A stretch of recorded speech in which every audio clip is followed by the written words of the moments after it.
Hello, welcome to the second hour of my introduction to constitutional law. In the first hour, I tried to give you a big picture of constitutional law.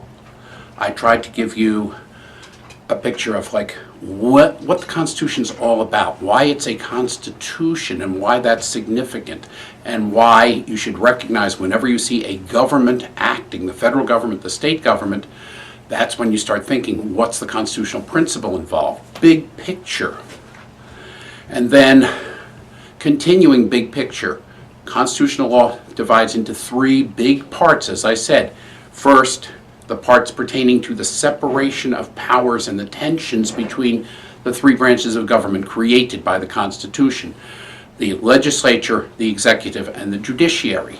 Second, the effect of the Constitution on the states under the concept of federalism. That is to say, what's the relationship between this new central government and the states, mostly the Supremacy Clause, and what are the relationships between and among the states, full faith and credit clause, and some other things.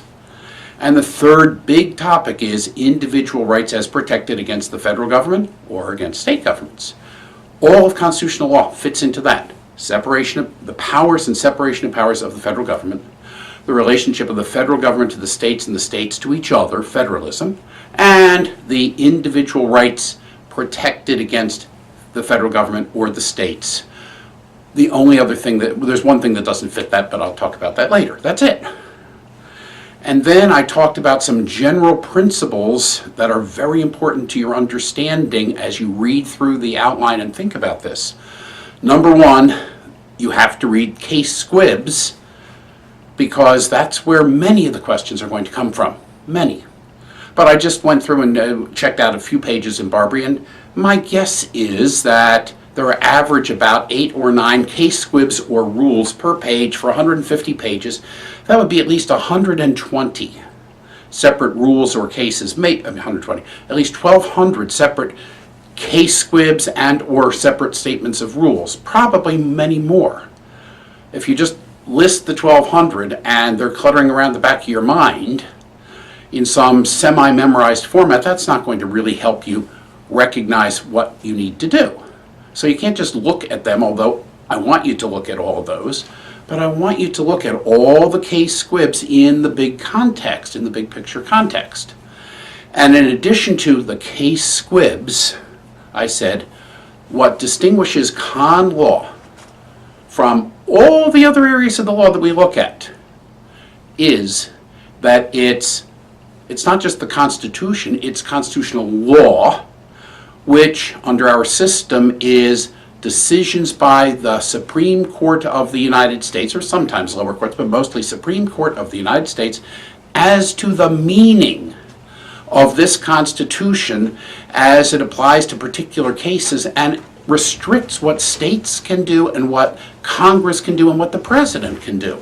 So the judiciary has asserted, with the concept of judicial review, that it has the power, the authority, and the final authority to determine the meaning of the Constitution in relationship to all the other branches of government. So now, this is where the concept of scrutiny and the various tests that the judges say they're going to apply becomes really critical.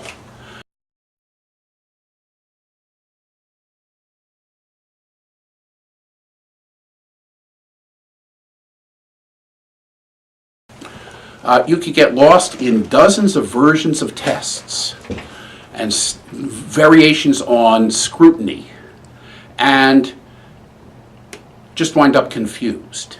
Or you can understand what scrutiny is all about. Scrutiny is how we look, how we, meaning the judges of the Supreme Court, are going to approach a particular problem. They don't just look at a problem and say, this is constitutional, this is not constitutional, without some rule as to how to deal with it. And the rules of scrutiny are the rules about how they are going to evaluate the constitutionality of what the Congress or the President or the states have done. If the judiciary simply said, we will decide whether everything is constitutional, and really evaluated in detail and depth everything done by every other part of the government, Well, number one, they couldn't. They wouldn't have the time. They wouldn't have the staff. And realistically, they acknowledge they wouldn't have the competence or the ability to evaluate much of the constitutionality of particular legislation.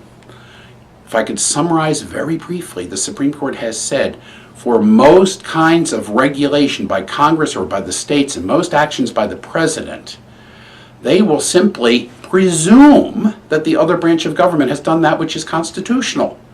They will not evaluate very carefully every act of every other branch. They will presume constitutionality. And this was said as early as John Marshall, way back in the early 19th century. We will presume that what Congress has done is constitutional, and only if somebody really convinces us that there's something unconstitutional will we throw it out. This has evolved into what is known as rational basis review. And for 99.999% of everything done by every other part of the government, rational basis is all the court will look at. So the person challenging this is rational basis review. This is how we scrutinize if we are the Supreme Court, how we look at. If someone is challenging as unconstitutional the action of any other part of the government, we presume constitutionality and we put the burden on the person challenging constitutionality. Usually a plaintiff, but sometimes it's in another context. The person challenging the constitutionality of the action of another governmental actor, we put on them the burden of proving to us that there is no conceivable rational basis for the legislation that's related to any legitimate purpose of state government. No conceivable rational basis related to any legitimate purpose of state government. This is so extreme that the plaintiff at that level will almost never even merit any attention, because any conceivable rational basis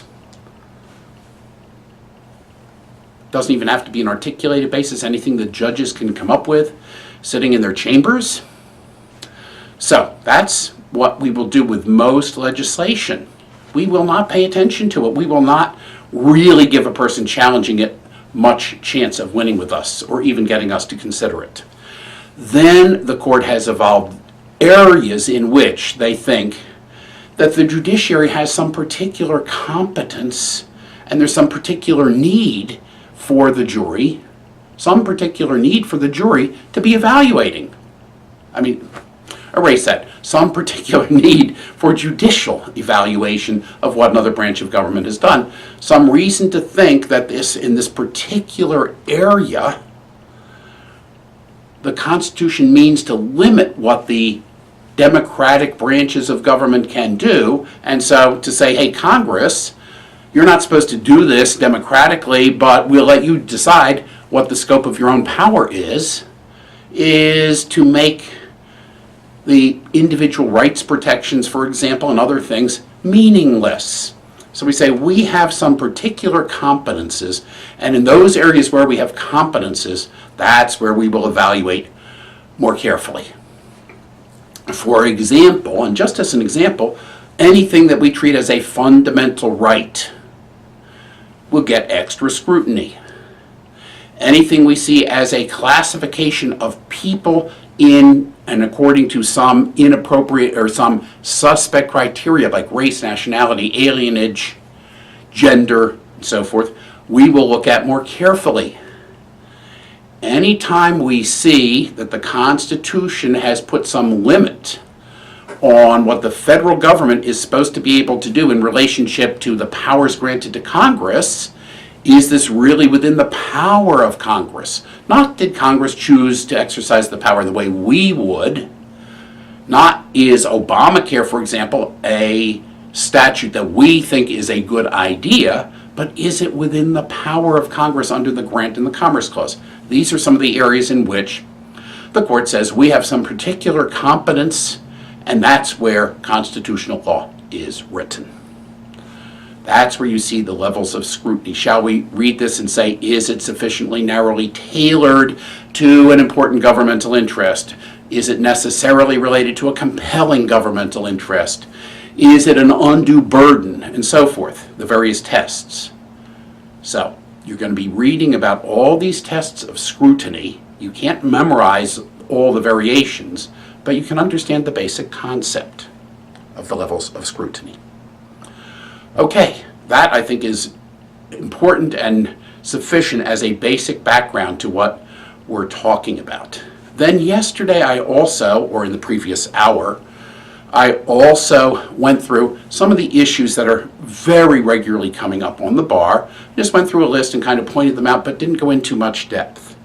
Today I intend to go into somewhat more depth, going through the whole of constitutional law, but I do not intend, in the short time I'm going to take, to go through every rule and sub-rule that you might find in a good outline like Barbry's outline, or that you might find in an excellent lecture like Barbry's 6 or 7 or 8 hour lecture on constitutional law. I'm going to highlight those things that I find are most important, most heavily tested, to help guide you as to what to focus more of your attention on. Okay, so let's start with our separation of powers. That in our map of constitutional law, the first thing the Constitution does is it creates the federal government, and in creating it, it creates a legislative branch, an executive branch, a judicial branch. And it says who these people are and what powers they have, and then sometimes, to some extent, what they can't do. And that's most of what the Constitution does when it ordains and establishes the United States. It gives these powers. By giving these powers, it also is saying what these branches can't do, powers that are not given. Okay? So let's do it in the order that the Constitution does it. Let's start with the legislative branch, Article 1. The legislative branch, Article 1, has a list of the powers of Congress. Article 1, Section 8. You need not remember article numbers or section numbers, but just handy reference. Article 1, Section 8 says the legislative power shall, and this is what Congress can legislate about. And the most important of these legislative powers or areas are the power to tax, the power to spend, the power to regulate commerce between the states and Indian tribes, and between the states and foreign governments, commerce power, the property power, the property power over United States property, the power over aliens and citizenship, bankruptcy power, and a whole host of more minor powers, not unimportant, but more minor and not likely to be tested, the power to coin money, etc. See the Constitution or see your outline for those details.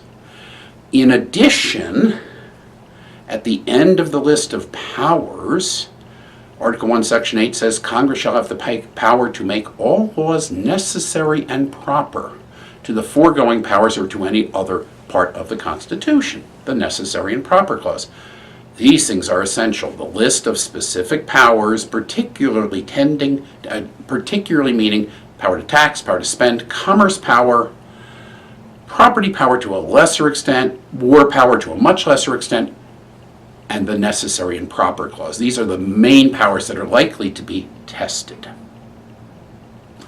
However, with the 13th, 14th, 15th Amendments that I talked about briefly yesterday, the Civil War amendments, the 13th actually adopted right before the end of the Civil War, see the movie Lincoln as to the process. The 14th and 15th adopted shortly after the Civil War. 13th, 14th, and 15th added a bunch of restrictions on what states can do, as I said yesterday, that didn't exist before the Civil War. So the federal government took some power away from the states with these new amendments, 13, 14, 15. And in doing so, each of these amendments had a clause at the end saying that Congress shall have the power to enforce the above limitations by appropriate legislation. So that adds a new basis for congressional legislation, the power to enforce the 13th, 14th, 15th. And now we've pretty much covered the powers that Congress does have. I'm going to come back to this in just a second, but I want you to know what powers Congress does not have. Congress does not have a power to pass a law for the general welfare of the people of the United States. Bizarre! Congress can't pass laws considering the general welfare? I didn't say that. I didn't say Congress can't consider the general welfare. I can't say Congress can't have as a purpose promoting the general welfare. What I said is Congress doesn't have the power just to pass a law because they believe it promotes the general welfare. General welfare all by itself is not a basis for congressional legislation. But Congress can spend for the general welfare, tax for the general welfare, regulate commerce for the general welfare, because the power to tax, spend, general, and regulate commerce are there. But if you get an answer on an MBE question that says, Congress can do this for the general welfare, no. Congress can do this to expend money for the general welfare, yes, spending power. Secondly, Congress has no general police power. You see all the time this concept of the police power, and one might naively think police power means the power to send police out on the streets to watch out for criminals. Police power does not have anything particular to do with the use of the term police as people are out there enforcing laws. Rather, the police power is the general power to pass any laws that the legislature sees fit that are for the purposes of public health, safety, welfare, or morals. Health, safety, welfare, or morals. General power to regulate all of human behavior. That particular power to regulate to regulate everything, general welfare and police power, pretty much the same thing. That's reserved to the states. And in fact, when we get to the Bill of Rights, the 10th Amendment says all rights not granted to the federal government are reserved to the states or the people, right? Well, the power reserved to the states is the general police power. So if you're given an answer that says Congress can do this regulation under the police power, it's going to be wrong. Do you mean to say, Rich, that Congress can't pass laws for the health, safety, and welfare? No, I don't mean that any more than I mean Congress can't pass laws for the general welfare. What I mean is they can't pass for the police power, health, safety, welfare, and nothing more, generally. However, again, there's an exception to this when they can use the police power, pass anything, and that's when they're legislating for federal property. On federal property, in federal territories, the District of Columbia, Puerto Rico, anything that's a federal territory that's not a state, federal office buildings. In those places, Congress can pass any law that is health, safety, welfare, because they have that sovereignty over those areas. So police power only in limited times and limited circumstances Congress has. General welfare only if it's tied to some other particular power. I'm talking about limitations, right? So no just general welfare, no just federal police power, no legislative veto. Now, when we get to the executive branch, we'll talk about the veto.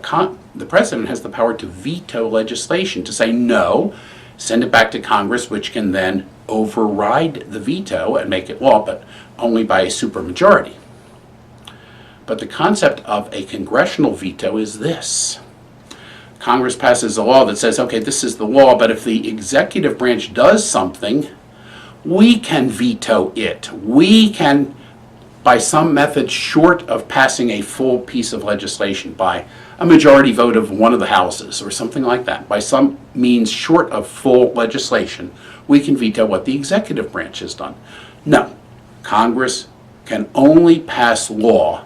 Congress can only make decisions that affect the rights of people in the world by going through the full process of a majority vote in the House, plus a majority vote in the Senate, plus sending it to the president, who gets to either sign it into law or veto it.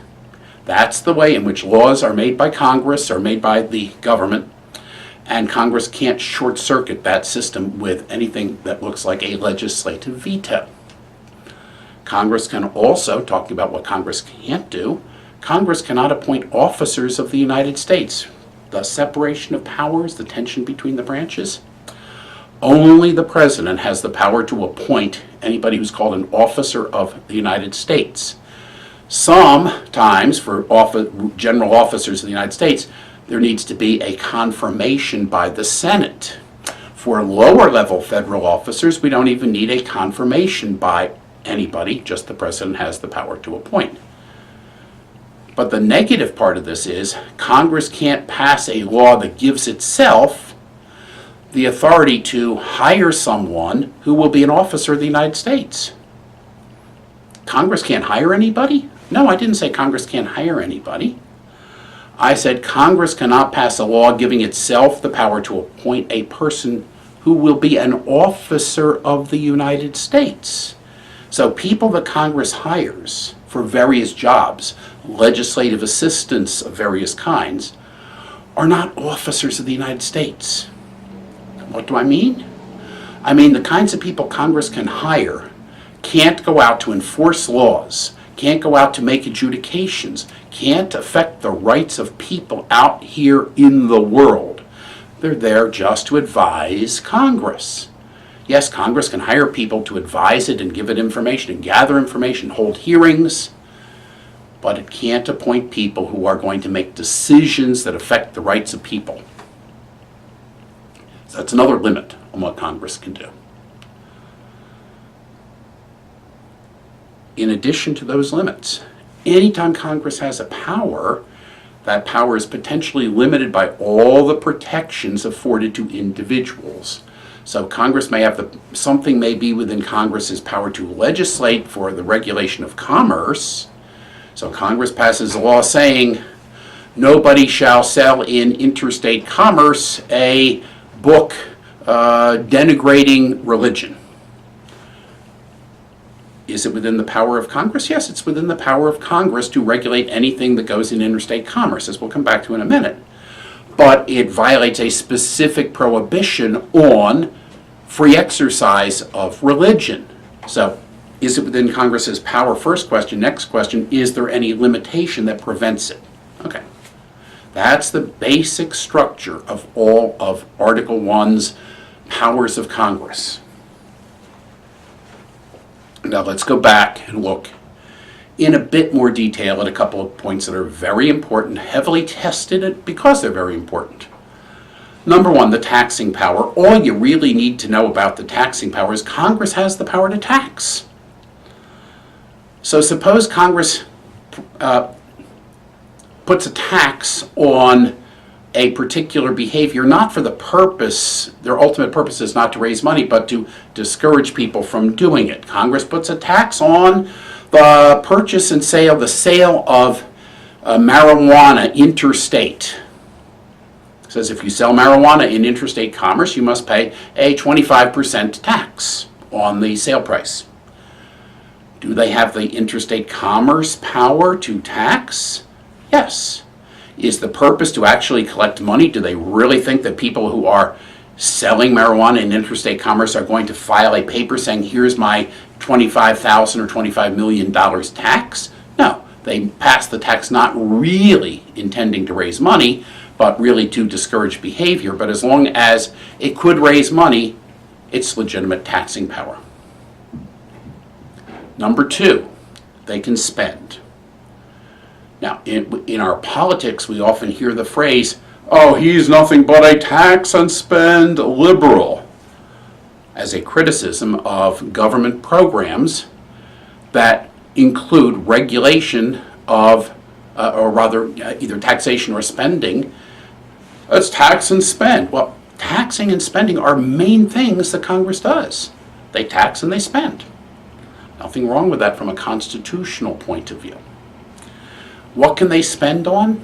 They can spend on anything unless there's some violation of some other right in the Constitution. So they can't spend to promote religion. They can't spend to restrict speech. They can't spend to do something that's in violation of some specific limitation or prohibition. But otherwise they can spend. And in fact, interestingly, Congress figured out a long time ago that they can spend, authorize expenditure, and attach conditions to the authorization and accomplish something indirectly that they might not be able to accomplish directly. So, without going into the details of it, Congress cannot directly say that people cannot get driver's licenses before they're 18, or people cannot drink before they're 18. But Congress can, or people cannot drive their automobiles on the roads in excess of 55 miles an hour. Assume Congress doesn't have the power to do any of those things. But Congress can say to the states, we are authorizing $55 billion next year for building and maintaining interstate highways. And this money will be allocated by the Secretary of Transportation to states, but only to states that agree to the following. Only to states that agree to a particular drinking age, only to states that agree to a particular speed limit. So we're not saying people can't drive in excess of that limit. We're not saying states must adopt that limit. We're saying, here's some money. You can have it, but only if you adopt that limit. Kind of sneaky, but that has been upheld over and over and over again. A condition attached to money is generally enforceable unless the condition attached to taking them federal money is unconstitutional under some other provision. So if Congress authorizes money to go to, let's say, Corporation for Public Broadcasting, it can't say this money is for the Corporation for Public Broadcasting, but only as long as they don't allow any Democrats, they don't allow any Republicans, they don't allow any discussion of religion. We put some free speech or free religion restriction on it. That would be probably an unconstitutional restriction. So that kind of limitation on spending, or that kind of, condition on spending would be unenforceable. But if the condition is not unconstitutional under some other provision, then it's perfectly enforceable. That's tax and that's spend. The most important, from the point of view of the bar examination, from the point of view of just thinking through the relationship between the legislature and the states, the federal legislature and the states and the people, is the Commerce Clause. Now, the Commerce Clause does not say that the power of Congress to regulate commerce is exclusive. They don't use the word, it's not used in the Constitution, exclusive power of Congress to pass regulation of commerce. It simply says that one of the powers of Congress is to regulate commerce between the states and Indian tribes, and between the states and foreign countries. What exactly does that mean? It could be interpreted narrowly or broadly, and in fact, it has been interpreted, particularly since the 1930s, very broadly. It was interpreted broadly generally from the beginning of the country, with some exceptions, but it has been interpreted very broadly. What is this power to regulate interstate commerce? It is the power to regulate the channels of commerce and the instrumentalities of commerce, and even to regulate things that are done within a state that don't involve channels or instrumentalities of commerce, whatever that is, but that in the aggregate affect interstate commerce. So three things: channels, instrumentalities, and intrastate, but substantially affects interstate. Let's look at that. The instrumentalities of commerce: trains, buses, railroads.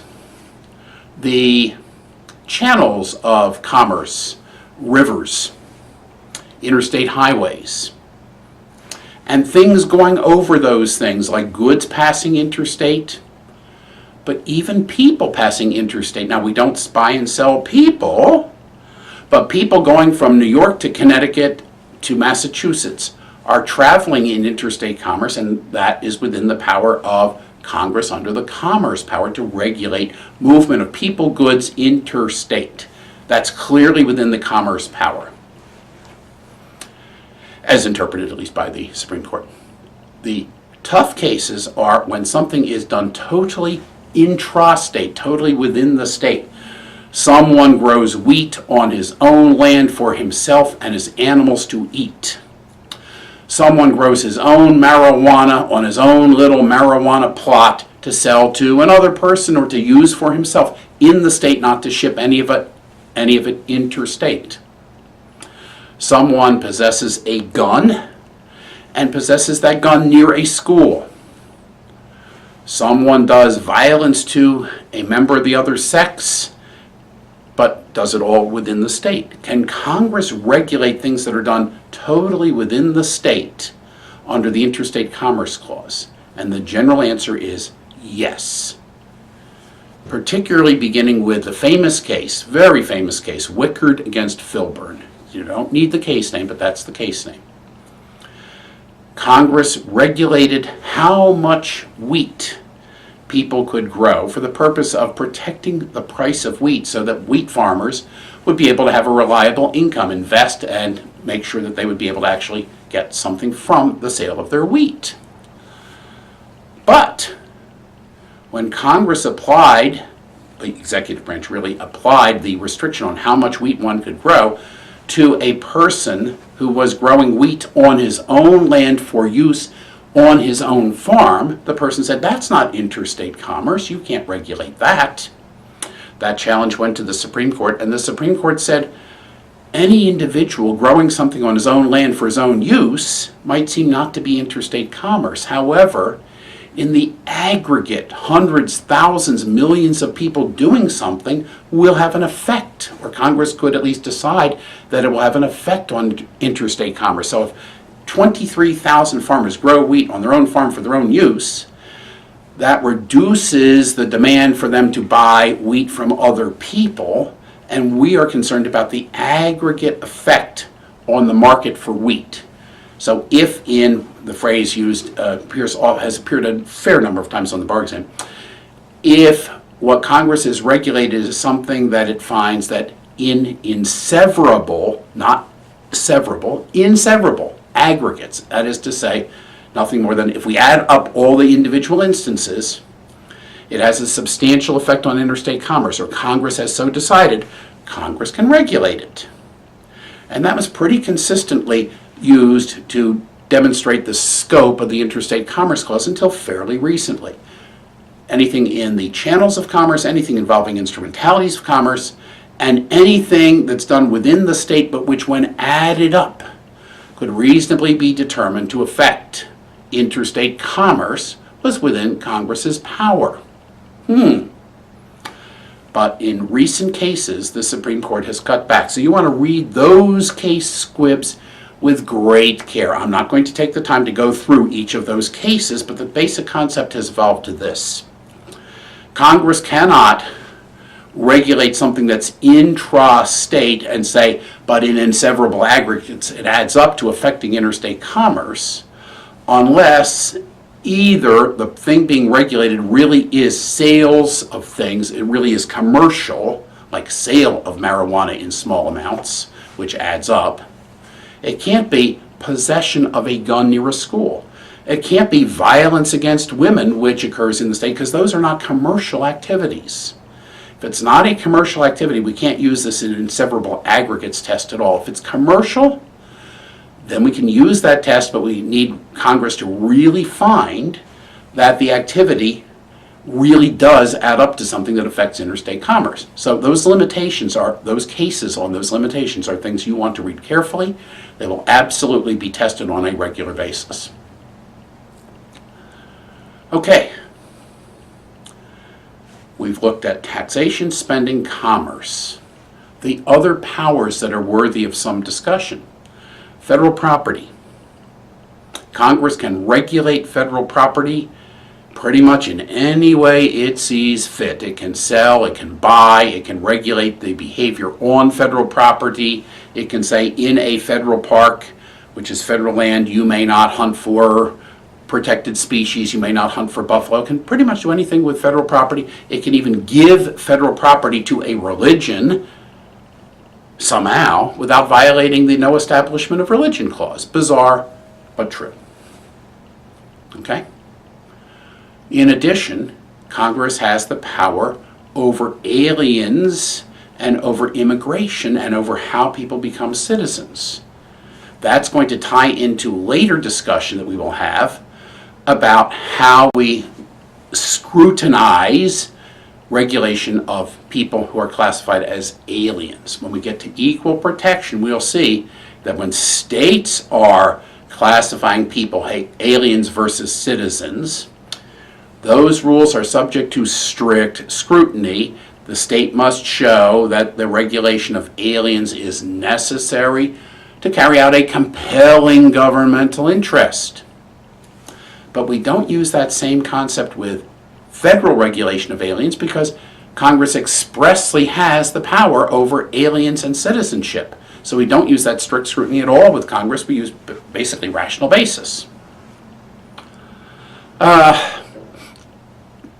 Congress has a number of other powers I've mentioned, but I'm not going to spend time on the power, the war power, power to declare war, power to raise armies, postal power, the power to question people, to call witnesses, to subpoena people and ask them questions that are relevant to some area where Congress is thinking about legislation.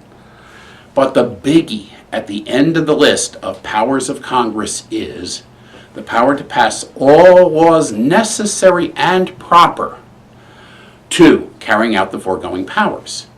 And this was the clause that was the basis of one of the 2 or 3 most famous cases in American constitutional law history, McCulloch against Maryland.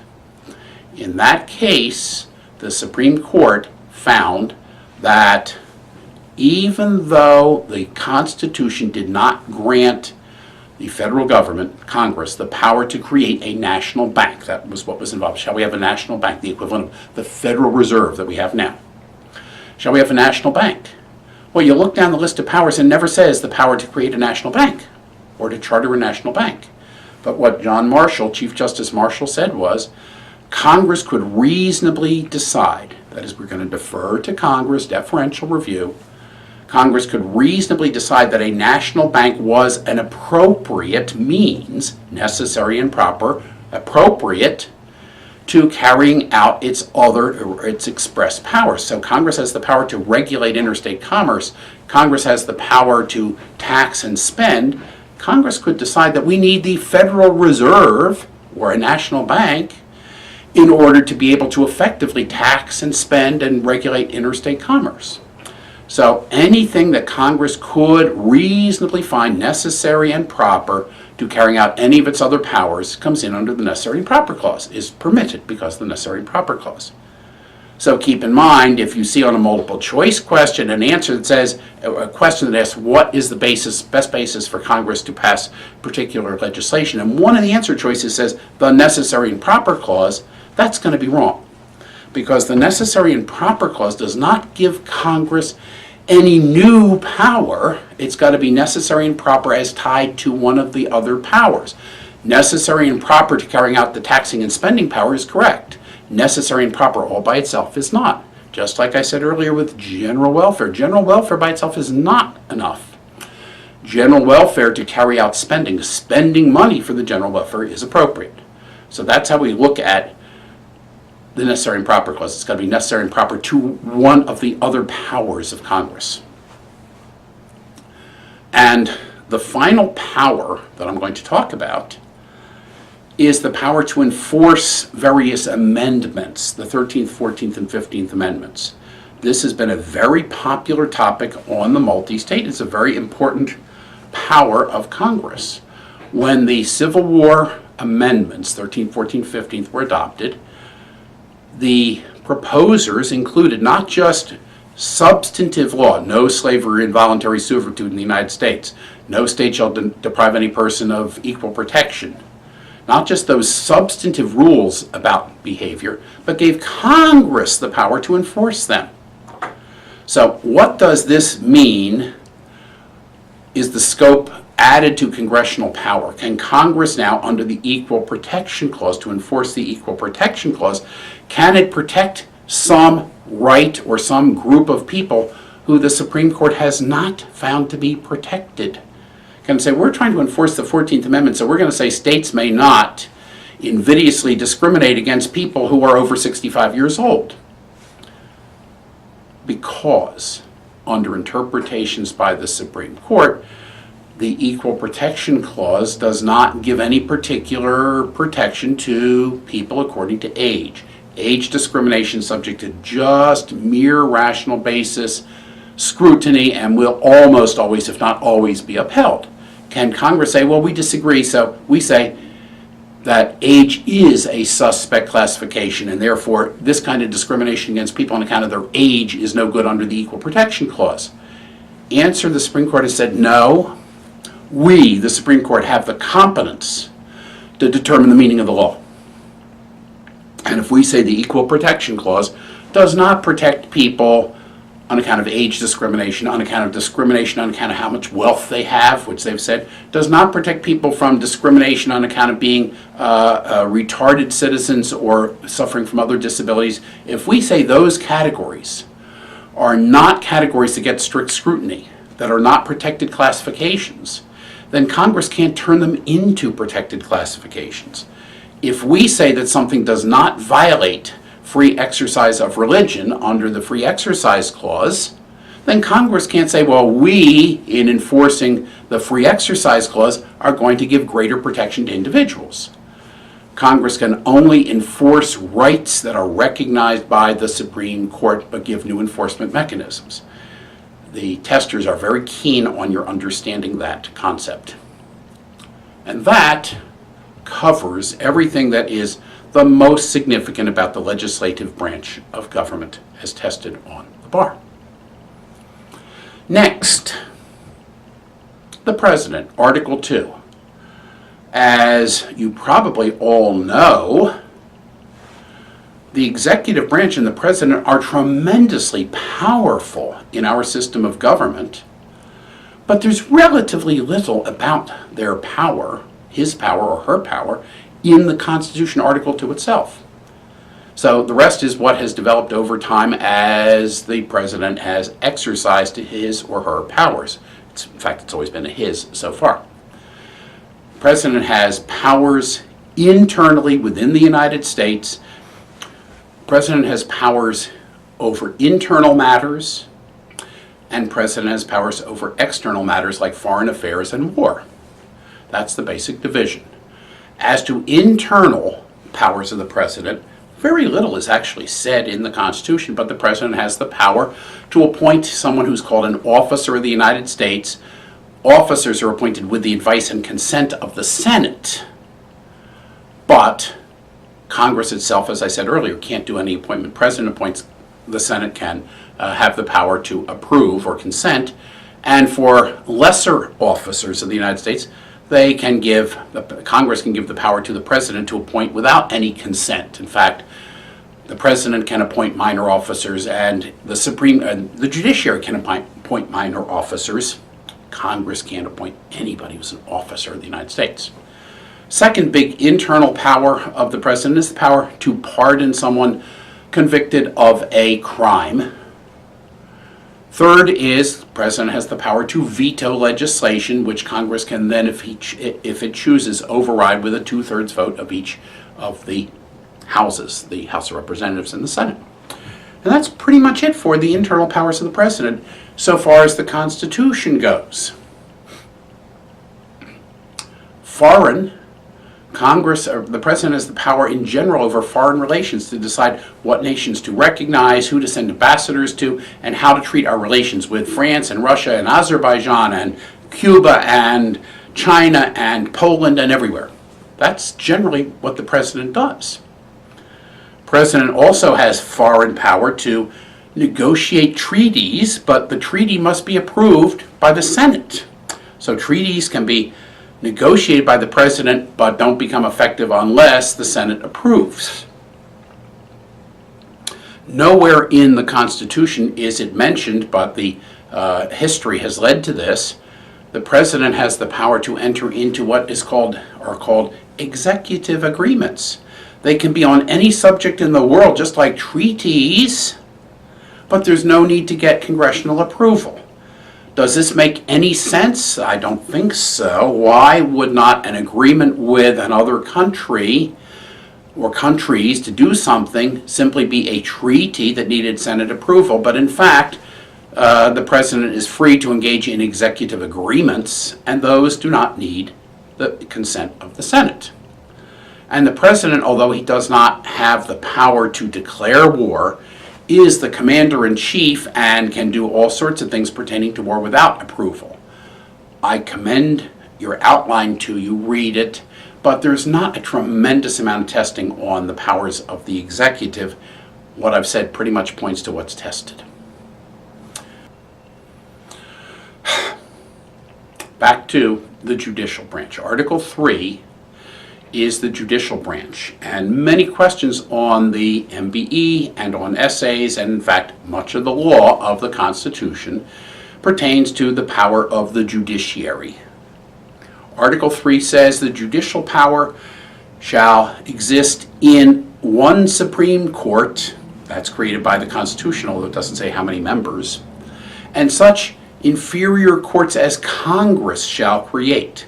So the original Constitution only created one Supreme Court and said any other courts below it will be whatever Congress chooses. Of course, Congress chose immediately to create federal trial courts, but that's not in the Constitution.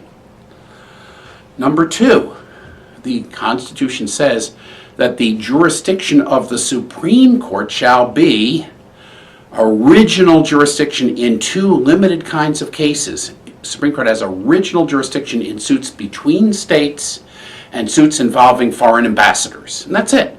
As to every other kind of suit, the Supreme Court's jurisdiction is only and always appellate. So Congress cannot give original jurisdiction in any of those other areas, any other area, but it can give limitations on the appellate jurisdiction. Next, what about these trial courts? Well, what kinds of cases can be heard in federal courts? This is known as subject matter jurisdiction. What kinds of cases? And Article 3, Section 2 says, the judicial power of the United States shall extend to, first, all cases or controversies, we'll come back to that, of a certain kind, of certain kinds. And cases or controversies that are, number 1, that arise under, whatever that means, that arise under the Constitution, treaties, or statutes of the United States. Arising under jurisdiction, as it's called, is also called federal question jurisdiction. It means here we have a dispute about the meaning of federal law. Arises under the Constitution, statutes, or treaties. That's one type of case federal courts may hear. The second big type of case that federal courts in fact can hear, subject matter, is cases involving or between citizens of different states. That's called diversity of citizenship.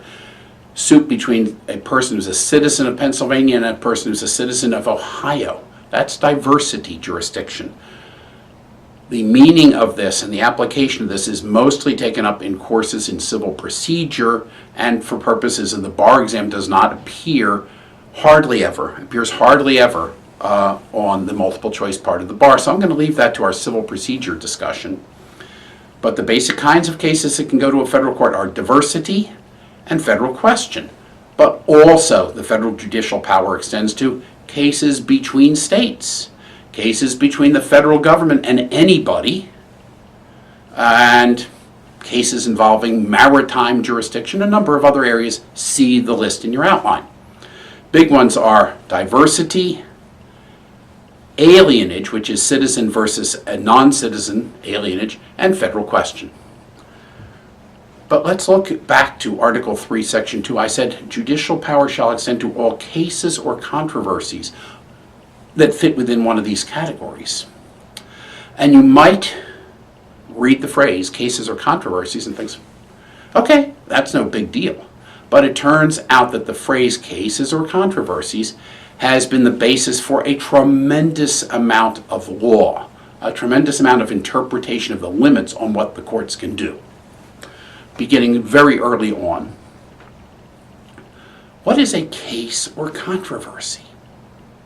Well, very early on the Supreme Court said that means we cannot issue advisory opinions To give advice is not to decide a case, is not to adjudicate a case or controversy. Example, the first Congress passed a law that said that the judges of the Supreme Court, now think about this for a minute, were in the year 1787 or so, and the Supreme Court is supposed to hear cases between states and cases involving foreign ambassadors and appeals. Well, there can't be any appeals ready for them to hear because there haven't been any lower court decisions and there's nothing for them to hear. So they have nothing much to do. So the Supreme Court is told by Congress in a piece of legislation, we would like you to have hearings for people claiming that they are veterans of the Revolutionary War and that they should get some kind of compensation for their service as veterans. We want you to hear the facts, hear what they claim, and make a recommendation to the Secretary of War as to what kind of benefits we should give to these veterans of the Revolutionary War. Supreme Court had nothing much to do. So here, Congress seemed to be doing them a favor. We're going to give you something to do so you don't feel useless. You'll hear these things and you'll recommend things. And the Supreme Court said no, it wouldn't do so. Roughly said, no, we won't do so. And the reason we won't do so is this is not judicial. We are here to decide cases. We are not here to give advice. And if we simply make a recommendation to the Secretary of War that he is free to ignore, then we have not done an adjudication. We have not done what judges do. This is not a judicial decision about a case or controversy. This is just giving advice. We won't do it. Now, at the time, that may not have seemed as significant as it does with hindsight, but that's saying the court from very early on is saying, in order for our work to be properly respected, anything we decide has to be really enforceable. It can't be recommendations which can be ignored or taken seriously. Okay? So no advisory opinions is the first limit that is implied out of the case or controversy language in Article 3. But a lot more has been implied out of the case or controversy limit. In addition to no advisory opinions, we can have collusive lawsuits. That is, lawsuits when the plaintiff and the defendant really want the same outcome and they get together and say, we would like the Supreme Court, the courts to decide something in a particular way, but there's no real conflict between us. There has to be real conflict between the parties. The dispute has to be ripe. That is to say, the injury has to have either already occurred or there has to be a threat of imminent injury. It cannot just be, I'm worried about the future that the state government may try to do this. Maybe they will, maybe they won't, but I want to be told that they can't. That's not right. That's not ready for the judiciary yet. Nor can the dispute have become moot. Suppose that something happened that gave the plaintiff a basis to complain, the dispute is ripe. Example, plaintiff brings a suit back in the 1970s saying, I have been denied, the state is denying me the right to get an abortion, and that dispute is ripe because I am pregnant and I want to get an abortion. And lo and behold, the trial court makes whatever determination they make, but by the time the case is going up to the Supreme Court of the United States, either an abortion has been given or an abortion hasn't been given, but in no case is this issue ever going to be decided within 9 months. So in no case is the situation still going to exist by the time it will get to the Supreme Court. It will be moot. There will no longer be a problem. Or someone starts law school, someone applies to law school saying, I was excluded from this law school on account of my race or my religion or whatever, in violation of my constitutional rights. And the case was right because the person had been excluded. And the trial court says, hey, that exclusion was wrong, admit, Mr. Bakke, to your law school. And while the case is going up on appeal, Mr. Bakke is in the law school. By the time the case reaches the Supreme Court, Mr. Bakke is about to graduate from the law school. And the law school assures the court, we are not going to exclude Mr. Bakke, even if you say now that we didn't have to admit him. Then the Bakke dispute has become moot. No longer, even though it at one time was ripe and ready for review, it no longer is, because there's no longer a dispute. Okay, be aware of that and be aware of the limitations on that, which are that a case will not be moot if it's the kind of issue that can be repeated and still evade review. Repeated in relationship to the particular person and evade review. Roe was refused a right to an abortion, was refused an abortion, and that pregnancy has already been terminated one way or another. However, she might get pregnant again, so that same issue might arise in the future in relationship to her. That's capable of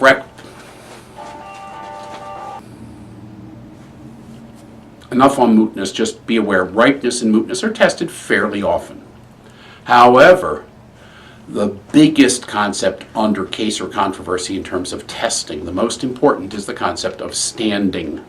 And you'll see in your outline a lot of cases on standing, a lot of sub-rules on standing, but you need to understand the basic concept, and the basic concept is this. We need the right kind of party in order to have a case or controversy. Not just anyone can bring a lawsuit or raise a particular claim. It has to be the right kind of person, meaning a person who has a real stake in the case, a real reason to articulate the problem to us so that we have a real dispute. So how do we decide if we have, how do we, meaning the courts, decide if we have the right kind of person to bring the claim? Standing. The basic test is a three-part test. There are many cases interpreting it, which you will see in your outline. I'm just going to lay out the three parts. The person bringing the claim must be a person who is injured in fact by what they're complaining about. The government must cause the injury, and the injury has to be of a kind that the judiciary can potentially give redress for. Injury in fact, causation, redressability, three-part test. Learn it and then read what's in your outline for more detail. So where do we go beyond that? We have the concept of third-party standing. To have standing, a person's got to be asserting his own rights or her own rights, not the rights of some third person, generally. Except there are some times when a person can assert the rights of a third person. For example, if I am injured in fact, but I want to assert in addition the rights of somebody else, I can do so if that person is not in a position to assert his own rights. Or I have a strong relationship with that third person that makes it appropriate for me to raise that person's rights. Again, see the case squibs in your outline. When would it be appropriate for a third party to raise rights? Well, one simple example is the cases where the complaint is that jurors have been excluded on account of race. I'm the defendant in a criminal case, and I am concerned because the government has used its challenges to exclude jurors on account of their race. I'm a black man, they've excluded all blacks from the jury. And I say, wait a second, my right to a good jury has been upset, and the rights of the jurors to be free of racial discrimination. I can assert the rights of the jurors also, as well as my own rights in that case. Number two, when there is a relationship between the person asserting the right and the other person that justifies allowing the person to assert the rights. The most famous case on this is the drinking case. State, I believe it was Oklahoma, passed a law saying women at age 18 can drink, but men can't drink till they're age 21. Discrimination on account of gender as to who can drink. But the suit is brought by a bar, by a server, a purveyor of liquor. Does that person have standing? Sure, because the liquor server is injured by the law in the sense that they lose the economics of selling the liquor. That injury is caused by the law that says they can't sell booze to men under age 21. And it could be redressed by finding the statute unconstitutional. But that's not the same as saying that the booze server can assert the gender discrimination issue. And the Supremes said in Craig against Boren that when there is this kind of relationship between the person raising the claim and another person, then they can raise that discrimination issue as well. Third-party standing is a very regularly tested concept, generally no, but with some exceptions. The other thing that's tested quite often is called organizational standing. Similar in a sense to third-party standing, but when an organization brings a claim under the Constitution. Give me an example. The Sierra Club, in a very famous case. Sierra Club, as an organization that's interested in protecting the environment, brings a case asserting that a federal government proposal will injure the environment and violate federal statute. Can the Sierra Club have standing to raise the issue?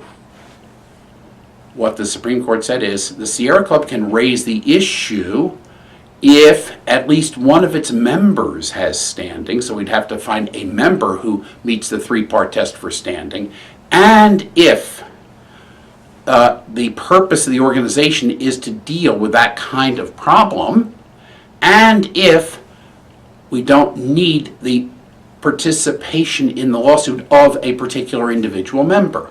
That member is not a necessary party to get a fair adjudication because we're not asking for money for the party. We're asking for an injunction, for example. So if an organization brings a suit and wants to raise the rights of its members, it needs to show, number one, that at least one member has standing, go to the three-part test, that the purpose, or a purpose at least, of the organization is to deal with this kind of problem, and that the particular member does not need to be there to protect his own interests. Sierra Club. A couple of other little issues, particularly taxpayer standing. I bring a suit as a taxpayer saying my money is being expended in violation of the Constitution. No standing. Generally. I bring a suit saying I am a citizen of the United States and Congress is violating my rights under the Constitution. No right to sue, no standing just because I'm a citizen, no right to sue just because I pay taxes. Except one narrow circumstance where the Supreme Court recognized that a person who is a taxpayer on account of that can challenge legislation, and that is when the money is being expended to promote or establish a religion. Flast against Cohen. Only if there's an expenditure of money to establish a religion can a taxpayer have standing. Now what's strange is this taxpayer standing only applies to an expenditure of money. It does not apply, the history of politics in the court, it does not apply if the president is simply disposing of federal property or disposing of federal funds to a religion. Only if there's an authorization of spending by Congress for a religion, or if Congress passes a law giving particular real estate to a religion. That's the property clause. Does not apply. We only get taxpayer standing when we're challenging a law that's authorizing spending under the spending power. Then the taxpayer can raise the issue and has standing. Standing is very likely to be at least one question on the MBE. Very, very likely, maybe close to 100%, if not 100%. Another issue under the, let me back up one step and say this. The people who draft the multiple choice questions are sneaky, or, and a better way to put it perhaps, less hostile is, they don't want you to just learn something in terms of a specific word, they want you to understand the concept. So, indeed, a person to have a case or controversy needs to have standing, but if you see a fact pattern, and you're saying, oh gosh, the answer is going to be no standing, and you look down A, B, C, or D, and they don't give you an answer that says the plaintiff has no standing. You say, oh, well, what's wrong? I'm expecting standing to be the answer. Well, you see there's another answer there, no case or controversy. You need to understand that standing is a doctrine under the case or controversy concept. So if you're saying there's no standing, you're also saying there's no case or controversy. We've seen this, or will see this if you haven't gotten there, in other areas of the law. We have a concept in contracts, for example, called accord and satisfaction. And you read a fact pattern and you say, this looks like an accord and satisfaction. Great, I can't wait to get to that answer. And you look at the four answers and none of them say accord and satisfaction. But what is the effect of an accord and satisfaction? It's to terminate the contract. And there is answer choice B or C, and it says the effect is to terminate the contract. Well, you were looking for accord and satisfaction, but an accord and satisfaction has the effect of terminating, and that's proper. So that's why you need the categories, you need the structure of understanding all the ways of terminating a contract, all the ways of excusing the occurrence of a condition. They fit within these categories. And similarly, no advisory opinions, need to be right, can't be moot, standing. These are all, and the next one I'm planning to come to, independent, adequate state ground. These are all interpretations of the meaning of the phrase case or controversy in Article 3. So they're not just loose doctrines, they're tied into that text. Okay, independent and adequate state ground. Now, this is an unusual case or controversy doctrine. Unusual in that it only applies in the Supreme Court of the United States. The others, no advisory opinions, ripeness, mootness, standing, apply at every level to trial courts, appellate courts, the Supreme Court, all through the United States court system. But the concept that a case will be dismissed because of independent and adequate state ground, a concept that has been tested fairly regularly on the multi-state, only applies to the Supreme Court. It's conceptually the hardest of these doctrines. Here's what happens. The Supreme Court has the power to hear, to have review, to grant certiorari is the name for this, to hear cases coming from the highest court in a state. So, a case is decided by the highest court in the state of Franklin, and the person who loses the case petitions to the Supreme Court of the United States for review. And the person says, the state Supreme Court misunderstood the meaning of the federal Constitution or the meaning of a federal statute. They were wrong as to the meaning of federal law. Sounds like the kind of thing that the Supreme Court ought to hear because it involves a federal question.